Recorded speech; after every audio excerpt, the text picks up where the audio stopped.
The question facing Israel, the United States as its ally, and really the world as a whole right now is whether Israel goes into Gaza and destroys Hamas at all costs without consideration for what comes after the war, or whether the groundwork starts to be laid now towards some sort of path to peace.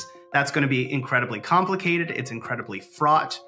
But there's this idea, what you might call indiscriminate destruction, a sort of massive ground invasion that just does whatever it takes to root out Hamas, risks inspiring more Hamas-like extremism. Even if you kill the leaders of Hamas, the way you do it could entrench the same cycle on and on for generations.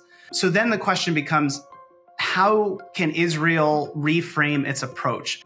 And how important it is to sort of draw a line between the Palestinian people and the leadership of Hamas as different entities. In the first days of this conflict, you heard President Joe Biden talk a lot about America's unstinting support for Israel. But recently, he's been talking a lot about a two-state solution. As part of that, the conversation has turned to this idea of who will govern Gaza after Hamas. If Israel's successful in rooting out Hamas, which has been in charge of Gaza, what comes next?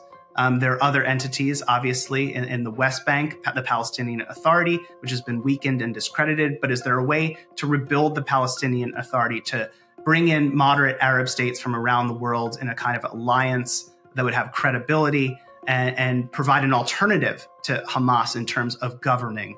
How you execute this war matters. If you do it with an eye towards alleviating the endless cycle of violence in the region or not.